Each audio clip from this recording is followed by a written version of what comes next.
Oh, that is so good, so good. Well, it is the day we do our pet blessing right after the service. And in honor of the wonderful St. Francis of Assisi, I dedicate this talk. What a great man he was. All creatures, one family. Now we know that Scripture is important to us.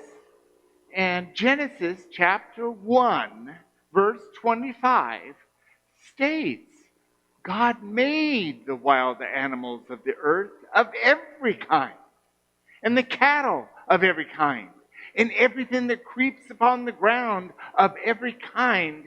And God saw it was good. All of life is good. And our brother, St. Francis, who's inspired millions, I wanted to read a little bit about him.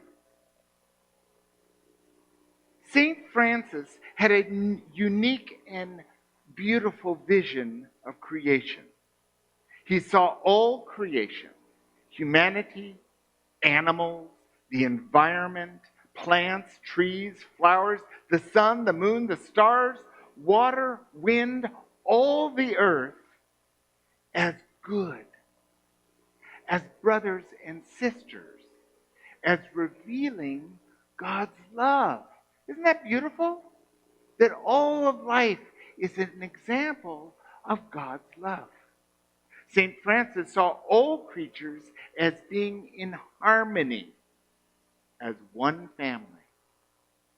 He addressed them as brother sun, sister moon, brother dog, sister cat. And it could just as easily be brother cat, sister dog, brother moon, and sister sun. But that familial, that we are in this together, is so important. It really is. Albert Einstein, often seen as a great spiritual leader, not, but a great scientist, and his science led him to write about philosophy and spirituality, profound man. Our task must be to free ourselves by widening our circle of compassion to embrace all living creatures and the whole of nature and its beauty. I bet you've had some wonderful experiences with animals. Anyone want to share?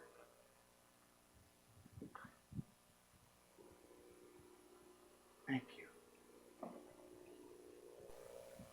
My childhood pet Cookie was like the emotional support person for all my sisters and myself. Yeah. She was like the matriarch of the four of us. I love that. Yeah, she was wonderful. Good noticing. I don't think Connie and I could sleep at night if we didn't have Sadie up against one or the other of us all night long. Good sleeping companion. We had a dog. His name was Captain. And whenever Captain will find me in the garage crying, he will come and comfort me. Yeah. Yeah.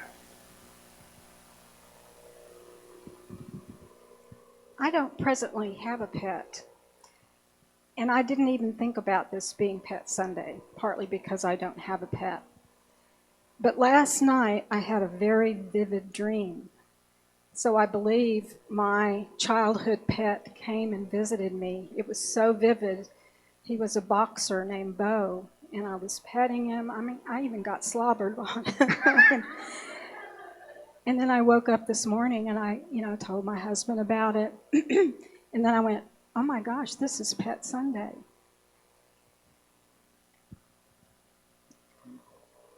My family's not a horse family, but we used to live across the street from a gentleman who had a little farm, and he took care of 2 horses. And before school every day, we'd wait for the bus, and this horse he didn't pay attention to me at all. But my son, who was 8, would cross over the road, and the horse would come from across the pasture when he saw my son, and he would bend down, and they would put their faces against each other, nose to forehead, every morning. And we never gave him food or anything. He just started my son's day with peace and love, and it was so special for me to observe this union between an animal and my son. Spectacular. And we all have stories, and it's a blessing. I just thank you. It's important for us to realize that these connections go deep, go very deep. And animals they may not speak with words, but they have an ability to read connection. You know what I mean? Years ago, when I was to become a licensed Unity teacher, there's a thing called Skills Demonstration Seminar. And historically, I have not been a very good test taker. And so I got myself really sick the week before, and I was with my sister in Denver. Now, I was high fever, I had chills, and I was sick. Well, my sister's always had dogs and cats, and her big, beautiful dog, Cleo, glued to the side of the bed, did not leave me for a minute. I think watched every single breath I took. And Laszlo, the cat, when I had chills, would lay on top of me to warm me. And as soon as I was not having chills anymore, to the side, and stayed right there with me. And I healed. I healed fast and was able to go on to Kansas City and do my testing and become a licensed Unity teacher. But just like the horse, just like any examples of those animals in our lives or in other people's lives that have an effect on us, really significant. Chief Seattle, wonderful, wonderful mind and heart from the Squamish tribe. What is man without beasts? If all the beasts were gone, man would die from a great loneliness of spirit. For whatever happens to the beasts soon happens to man. All things are connected. This is profound. Science is coming to this realization that all life on this planet is interconnected. That something can happen in the Arctic that affects life in the Amazon, and vice versa. We're all one. And we have that perspective from space, don't we? We shot up expensive rocket the first time, and they focused the camera back, and they took a picture of planet Earth. The first time we zoomed far enough back that we could see the whole planet. A beautiful blue marble. That's us. Does anyone not have that picture in their mind? I think we all know exactly that picture of Earth because it's changed us. It's allowed us to see in a very real way on this lethal, tiny planet. We're all one. We're all interconnected. And what happens to the beasts, to the other critters besides human beings, eventually happens to us. If we pollute the water, just put all the chemicals and sewage into our fresh waters, what does it do? It kills life in the river, in the lake, or the ocean. And in turn, we use that water, it affects us as well. It's a challenge, but a challenge that we can take on as spiritual beings to come to that place with love to honor the nature of the animals that are all here in this room, the animals we live with, and the pets and the wildlife. I love seeing the deer here on our property. In the late afternoon, early morning, they're here. And one day, Owen and I were mounting one of those exterior automatic lights on the corner of the building, and a huge buck, I mean huge buck, came within 30 feet of us and stood us and watched the entire time while we mounted the light, looking at us. What are you doing to my space? They were here before us. And that observation, then the doe came out, and they both were watching us put up a light. Just check what's going on. I also find that we have cameras outside, and I check the thing at night sometimes, and the foxes will just go right through, and the cats will just go right through because the light comes on. But the deer never cross, but you see their eyes. They stand just outside of the circle of the light, and you see their eyes. So smart. Anyway, there's many stories each of us have of animals in our lives. Immanuel Kant is a great philosopher. And here he writes, the more we come in contact with animals and observe their behavior, the more we love them and we see how great is their care of the young. This is so true. If you've ever had a pet that had babies, you know what that is. I lived in Hawaii for 20 years, and I loved going on whale watches. And one of the things I loved to observe was the whales come and give birth to their young in the area where Maui is, because it's shallow water. It's just 150 feet. The whole area, being Kaho'olawe, Lanai, and Maui, and Molokai, it's this wonderful little nursery. Their main predator is orca whales. Orca whales don't go in shallow water. Hence, why have babies in 150 feet deep water? Safety. Well, the mothers train the baby whale. And the mother will do a breach, and then the baby will do a breach. And then mom will do another breach, and the baby will do another breach until baby's got the breach. And sometimes the baby's like, look what I can do, look what I can do. And tail slaps and pectoral fins and diving, the mother shows the baby everything. And then, I love this, after one of these times of exercise and training, the baby is spent.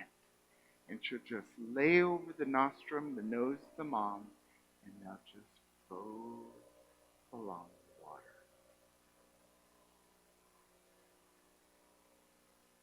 The animal kingdom has so much to teach us about love and care. We human beings haven't grown very fast because we still think it's a good idea to have war. Sure, in the animal kingdom there's fighting, but it's a fight and it's over.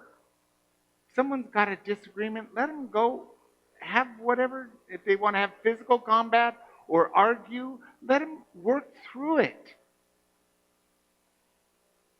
There's so much we can learn. And then I close this talk from the compassionate Buddha, who says, may all that have life be delivered from suffering. It's really on us as sentient, intelligent beings to use that intelligence wisely to bring forth sustainability, good water, safe habitats, balance. It's much easier to work with each other and with all life than it is to be in opposition. Yes?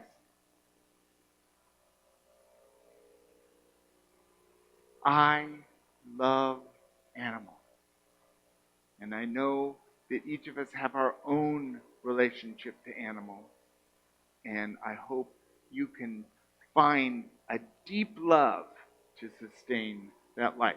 Now, I went exploring I read an article about what are the steps of really providing good health and wholeness for our pets. And I adopted it as the needs of life for us. So the first one that they listed was meaningful relationships.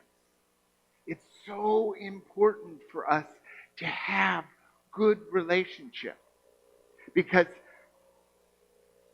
well, when we're sad or we're troubled or we have a diagnosis, there's people we need to call. And those are the ones we have meaningful relationships. We may travel together. We may do classes together. We might take walks together. And these could be related to us, or we could be married to them, or they could be those other friends.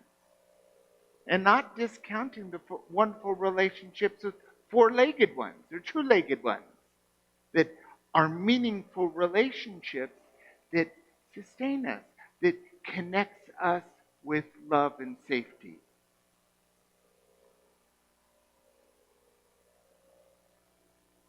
So meaningful relationships is important for our pets as well, so that there's clear communication.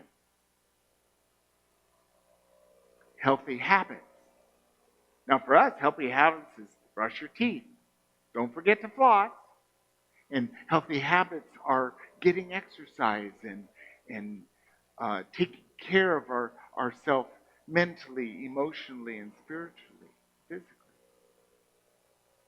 A lot of forgiveness, a lot of acceptance, a lot of being whole, healthy choices, and healthy habits. Getting exercise. This is also true for our pets. Healthy food. There's all kinds of food, what we put into our bodies. The best thing for us is healthy food. Food that works for our bodies. That gives us nutrition and energy to do more of what we do. Food is so valuable in our journey as giving us food for thought and food for inspiration and creativity and fresh drinking water is so important. I don't know how many of you have become aware that we spend more on bottled water than we do on gasoline.